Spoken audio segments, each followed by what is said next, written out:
आज मी तुम्हाला एका दुर्लक्षित आजाराबद्दल सांगणार आहे, जो अगदी लास्ट स्टेजला डायग्नोस्ड होतो आणि मग सर्जरी करावी लागते. Varicose Wien. व्हेरिकोज वेन म्हणजे काय? तुम्ही बऱ्याच वेळा बघता की आपल्या पायांच्या मागे पोटऱ्यांमध्ये किंवा वरच्या पोर्शनला वेन्स काळ्या निळ्या होतात, टणक होतात आणि मग पाय दुखायला लागतो, पायाला स्वेलिंग येतं.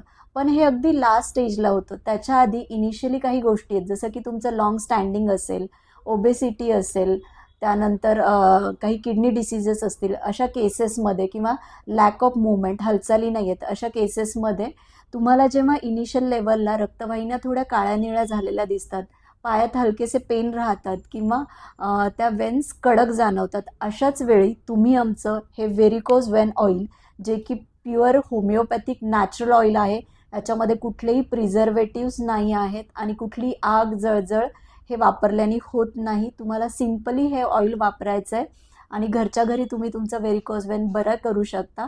काय करायचं आहे, हे ऑइल वापरायचं आहे कसं, तर याच्यामध्ये होमिओपॅथिक मेडिसिन असल्यामुळे वापरण्यापूर्वी हे पूर्णपणे चांगल्या प्रकारे शेक करायचं आहे आणि मग ते वापरायचं आहे. 4 वेळा वरच्या डिरेक्शननी मसाज करायची आणि 2 वेळा खालच्या डिरेक्शननी. याच्याबरोबर आम्ही तुम्हाला 3 एक्सरसाइजेस सांगणार आहेत, जे तुम्ही घरच्या घरी करू शकता आणि फक्त हे ऑइल वापरून व्हेरिकोज वेन बरे करू शकतात. आता हे झालं जेव्हा इनिशियल लेवलच्या व्हेरिकोज वेन असतात. पण जेव्हा या वेन खूप क्रोनिक आजार असतो, अशा वेळेस तुम्हाला इंटरनल मेडिसिन्सची गरज असते. तर तुम्ही यासाठी ऑनलाईन कन्सल्टेशन करू शकता किंवा क्लिनिकला भेट देऊ शकता.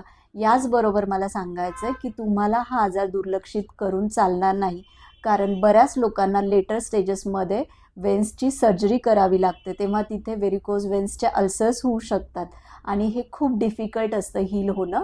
तर prevention is better than cure. लवकरात लवकर आजार डायग्नोस्ट करून ट्रीटमेंट चालू करा.